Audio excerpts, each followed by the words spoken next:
stuff. अमीर समाज की वैल्यूज अलग होती हैं, एक स्ट्रगलिंग मिडिल क्लास की वैल्यूज अलग होती हैं। बताइए आप जरा कैसे? स्ट्रगलिंग मिडिल क्लास में बच्चों को वैल्यू मिलती है कि आपको सबसे अच्छा होना है, क्योंकि सबसे अच्छा हुए बिना आप सर्वाइव कर नहीं पाएंगे। सेफ्टी नेट नहीं है। तो इंडिया में मिडिल क्लास के बच्चों पर इतना प्रेशर है कि भैया सबसे अच्छे, फर्स्ट जाओ, टॉप करो, सबको हराओ, क्योंकि कुछ ही लोग शानदार ज़िंदगी जी पाएंगे फाइनेंशियली। अमेरिका में लगभग हर बच्चे को पता है कि एक ठीक ठाक ज़िंदगी मिल ही जाएगी। आदमी रेस तभी लगाता है जब उसको भागना हो। जब चल के काम चल रहा है तो कोई क्यों रेस लगाएगा। इसलिए अमेरिका में या विकसित देशों में जनरली आपको वो वैल्यू सिस्टम नहीं मिलेगा कि हमें सबको हरा देना है। उनके लिए वीकेंड के 2 दिन सबसे क्रूशियल होते हैं। वो 5वें दिन काम से भागते हैं ताकि 2 दिन कहीं दूर जाके छुट्टियां मना लें फैमिली के साथ, दोस्तों के साथ।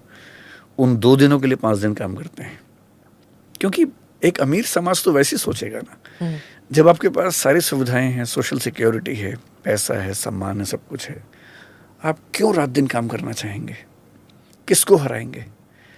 आपको मैक्सिमम क्या चाहिए? एक अच्छी कार चाहिए, वो आप वैसे ही कमा लेंगे। आपकी मंथली सैलरी में कार आ जाती है वहाँ पर।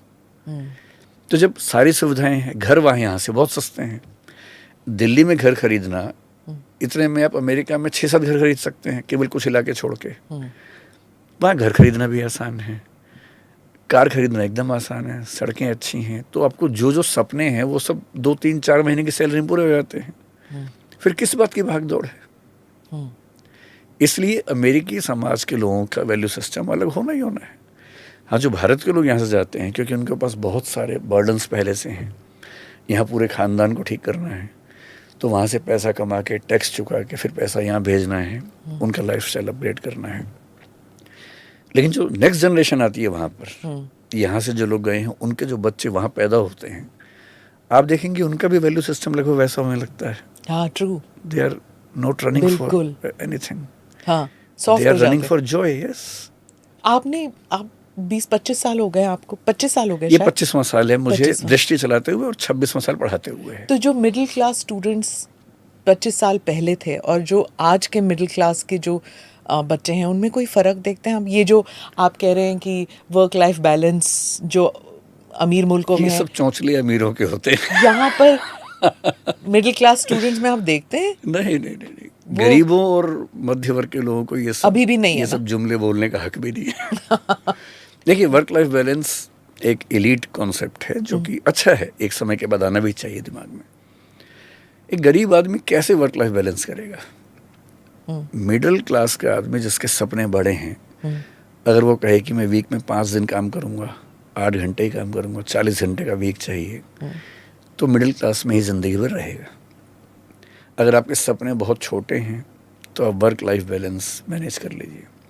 मैं तो एंटरप्रेन्योर हूँ, मैं तो वर्क को ही लाइफ मानता हूँ, इसलिए मुझे वर्क और लाइफ में इतना गैप नज़र नहीं आता। आपके कोई सैटरडे संडे नहीं है? मेरे सभी डे सैटरडे संडेज हैं, और सैटरडे संडेज भी मेरे वर्क डेज हैं, तो आई एन्जॉय वर्किंग। तो अब क्योंकि मैं जिस लेवल पे हूँ वहाँ मेरे लिए छुट्टी मैनेज करना बहुत मुश्किल नहीं है, मैं मैनेज कर सकता हूँ जी। लेकिन कम से कम 10-15 साल ऐसे थे जब छुट्टी नहीं मिलती थी मुझे। मैंने 7 डेज काम किया है, मेरे परिवार ने मेरा साथ दिया है, परिवार ने भी काम किया है साथ साथ। तो हमें कभी ऐसा लगा नहीं कि वर्क लाइफ बैलेंस बिगड़ गया हमारा। और एंटरप्रेन्योर होने, जैसे आप भी, to the best of my knowledge, आप भी एंटरप्रेन्योर हैं। I don't think I have had at least starting के 20-25 साल में मैंने कभी ना फ़ोन ऑफ किया, ना not available on Saturday Sunday, ये कभी होता नहीं था। आई थिंक खैर ये तो हम अब भी नहीं करते हैं। अभी नहीं करते। That's true. तो हाँ, मैं सैटरडे संडे को वो काम कर लेता हूँ जो ऑफिस के लोगों के साथ नहीं करना होता है, क्योंकि वो छुट्टी पे होते हैं सब लोग, मैं नहीं होता हूँ छुट्टी पे। तो जब स्टूडेंट्स आपसे पूछते हैं वर्क लाइफ बैलेंस के बारे में, आप क्या कहते हैं? नहीं, मेरे स्टूडेंट्स कभी नहीं पूछते। नहीं, उन्होंने आज तक नहीं पूछा। हाँ, क्योंकि वो तो स्ट्रगल कर रहे हैं, तैयारी कर रहे हैं, उनको भी कहाँ इन सब। प्रोफाइल क्या होता है? Lower middle class, upper class, कौन आते हैं आपके पास?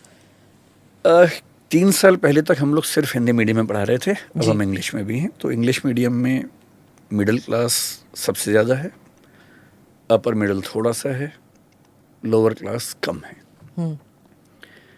सरप्राइजिंगली बहुत सारे ऐसे बच्चे आते हैं जिनके पेरेंट्स IAS हैं, सेक्रेटरी हैं, DGP हैं किसी स्टेट में, उनके बच्चे पढ़ते हैं।